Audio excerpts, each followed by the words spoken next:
তোকে পেয়েছি যখন তোদের 3-6টা এত বছর পর। আমার সঙ্গে এই মুহূর্তে আছেন শুভ্রজিৎ দত্ত, আর্য দাশগুপ্ত এবং সৌম্য ব্যানার্জি, সঙ্গে আমাদের মেকআপ আর্টিস্ট পাপ্পু। হ্যাঁ, হাসি হাসি মুখে সৌম্য আমাদের সঙ্গে এসে ঢুকেছে এখানে আড্ডা মারতে। তো তুই বস, তো বসার জায়গা নেই। তুমি একজনকে উঠিয়ে আরেকজন অভিনেতার জায়গা কেড়ে নিয়েছো, এটা কি ঠিক হলো? এরকম তাও আবার জেন জি কে জেন এক্সট্রা জেন জি জায়গা কি জানো যে তোমার নিচের ইয়ে চলে যাবে, অস্তিত্ব সংকট হয়ে যাবে। নিচে অস্তিত্ব সংকট এ অবশ্যই এডিট করতাম। আমি কিন্তু নিজের বলেছি।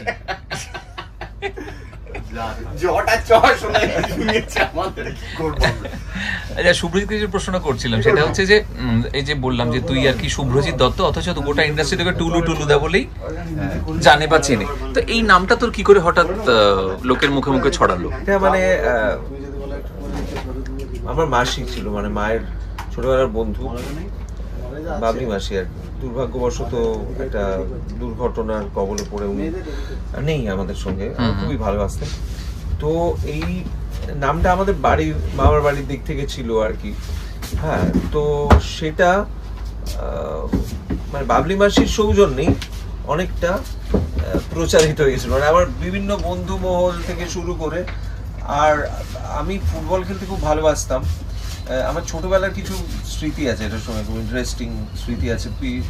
ওই হল্যান্ড থেকে একটা টিম এসেছিল, পিএস আইনডোভেন বা এরকম কিছু একটা, আমি নামটা একটু হয়তো এদিক ওদিক করে ভুল বলছি, পিসি না পিএস ভুলে গিয়েছি। তো যাই হোক, তো আমাদের বাঙালি ফুটবলারদের মধ্যে সুদীপ মুখার্জি, তার মানে তখন ইন্ডিয়ান টিমের ক্যাপ্টেন, আমার খুব ভালো লাগতো আর কি। তার ডাকনাম ছিল টুলু।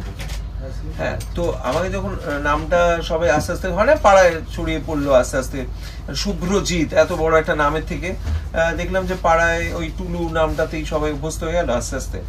এবং পাড়া থেকে স্কুলের, যেহেতু আমার বাড়ির কাছে স্কুল ছিল এবং আমাদের পাড়ারও অনেকে সেই স্কুলে পড়তো, সেখান থেকে স্কুলেও একটা ডাকাডাকি শুরু হলো, টুলু ইত্যাদি।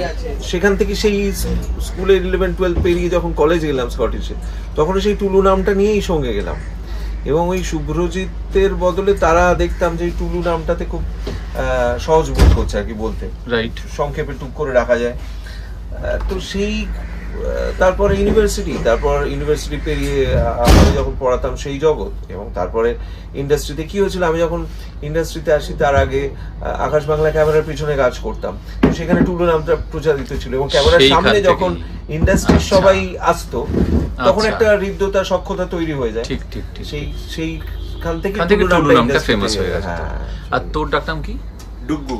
ডুগু। আচ্ছা, তুই ঋতিক রোশন? হ্যাঁ, মানে আমি যখন জন্মেছিলাম তখন কাহনা প্লেয়ারে রিলিজ করেছিল, তো আমার সব মাসিরা ঋতিক রোশনের খুব বড় ফ্যান হয়ে গেছে।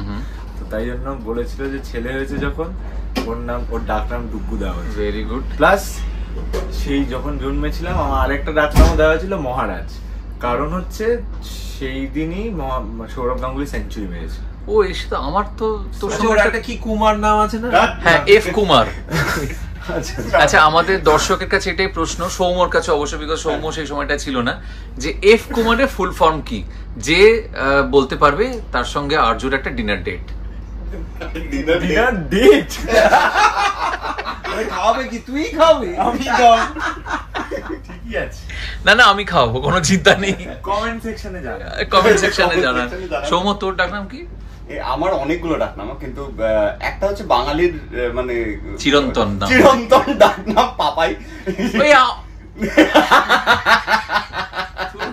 আমার ডাকনাম তো পাপাই। হ্যাঁ, আমারও ডাকনাম পাপাই। এটা তো জানতাম না এত বছর কাজ করার পরেও। আমরা একসঙ্গে অগ্নি পরীক্ষা করেছি বছর 3 ধরে, এটা কখনো জানতাম না। আরে অগ্নি পরীক্ষা কেন, আমি তো বম্বে থেকে আসার পরে প্রথম যে মানুষটার সাথে যোগাযোগ করি সেটা হচ্ছে তুমি। হ্যাঁ, তো তাই জন্য অগ্নি পরীক্ষারও আগে থেকে তোমার সাথে আলাপ। না, আমি বলতে চাইছি অগ্নি পরীক্ষার সময় অনেকটা কাটিয়েছি আমরা মেকআপ রুমে 3 বছর, কিন্তু ডাকনাম নিয়ে কথা হয়নি কখনো। কি কাণ্ড! মানে হ্যাঁ, আমার তো ছোটবেলায় সবাই পাপাই নামেই ডাকতো, এবং মামার বাড়ির তাই অন্য একটা ডাকনাম ছিল, দাদু ভাই দিয়েছিলেন হচ্ছে জয়। হ্যাঁ, আর মামার বাড়ি আরেকটা পাপাই আমাকে যিশু বলে ডাকতো। আচ্ছা, কাকিমা কি বলে ডাকেন? মা পাপাই, নানান রকম, বাবু। বাবুটা তো কমন। মা কোনোদিন আমাকে নামে ডাকলোই না, মা তো বাবু বলেই ডাকে। মার মোবাইলেও বাবুস তো কিন্তু ওই তো তোমার আমার একই ডাক নাম। একই ডাক নাম। এবার তোমাকে জিজ্ঞেস করা হচ্ছে তোমার ডাক নামের কি হিস্ট্রি, কি গল্প? আমার ডাক নাম একটা যেরকম সৌম্যর মতোই পাপাই, যেটার কোনো হিস্ট্রি নেই। আচ্ছা। কেন হয়েছে হঠাৎ আমি বড় হয়ে জানলাম আমার ডাক নাম পাপাই। কিন্তু এটা আমার মামার বাড়ির দিকে আর কি, মানে আমার মা, হ্যাঁ করছি চিনি, আমার মায়ের বাড়ির লোকেরা প্লাস বাবাও আমাকে পাপাই বলেই ডাকে। কিন্তু আমার বাবার বাড়ির দিকে আমার একটা অন্য নাম আছে এবং অদ্ভুত নাম। আমি যেদিন জন্মাই সেই দিন, মানে 1975 8th মার্চ, সেই দিন গুন্ডাপ্পা বিশ্বনাথ, যিনি ইন্ডিয়ান ক্রিকেট টিমে খেলতেন, তিনি সেঞ্চুরি করেছিলেন। আর আমার জেঠু ওনার বিরাট ফ্যান ছিলেন গুন্ডাপ্পা বিশ্বনাথের।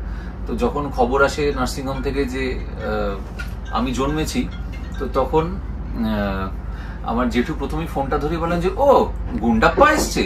তো সেই থেকে আমার বাবার বাড়ির দিকে আমাকে সবাই গুন্ডাপ্পা, এবং গুন্ডাপ্পা থেকে নামটা ছোট হয়ে গুন্ডা হয়ে গেছে।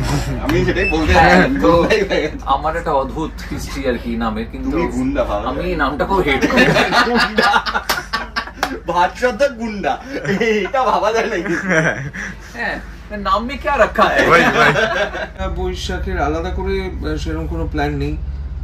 মনে হয় একটা কাজে কলকাতার বাইরেই থাকতে হবে সময়। আচ্ছা। ফিরে এসে মানে সাধারণত থাকলে ওই আর কি মন্দিরে যাওয়া এবং বাড়ির সঙ্গে সময় কাটানো এটাই থাকে। এবারে কি হবে জানি না এখনো। আচ্ছা, তোর? আমার সেরকম কোনো প্ল্যান নেই। শুটিং থাকলে শুটিং, নাহলে বাড়িতেই থাকবো মা বাবার সাথে। মা বাবা যেহেতু এই 1.5 বছর বাদে দিদির কাছ থেকে ক্যাঙ্গালো থেকে এসছে, আচ্ছা, সময় কাটাবো, একটু সময় কাটাবো। ওকে। আর তোর? আমার হয়তো শুটিং থাকবে, কারণ এই সবে সবে নতুন ঢুকেছিস। হ্যাঁ, সিরিয়ালে ঢুকেছি তো ছাড়বে না। বাঘ মামাই তুই অসুর মামা, তাই তো? বাঘ মামা মহিষাসুর, একটু প্রমোশন করো, বাঘ মামা মহিষাসুর।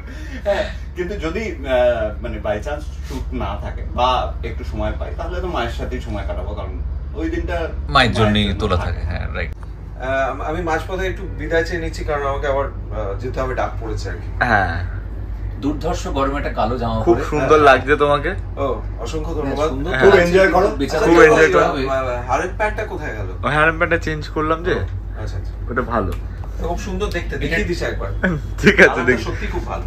কিন্তু তুই একটা ব্লগে জানাস যে হারেন প্যান্ট নিয়ে আমাদের যে প্রশ্নগুলো ছিল সেটা এই হয়ে যাবে, মানে ছি ছি ছি ছি, আমার একটা সুন্দর চ্যানেলকে সবাই কলুষিত করার জন্য। তো হ্যাঁ, পয়লা বৈশাখে শুটিং আছে যতদূর মনে হচ্ছে, কারণ ছুটি পাবো না। তো শুটিং করব।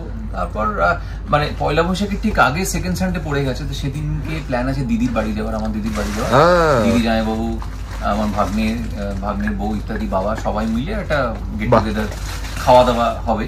আর আমার বাবা বলিয়ে রেখেছে আগে থেকে, আমি সেদিনকে কিন্তু মাংস খাবো। সেই মাংসটা আমাকে আগে থেকে কিনে আনতে হবে এবং রান্না বান্না হবে, কিছুটা খাওয়া দাওয়া হবে। সর্টেড।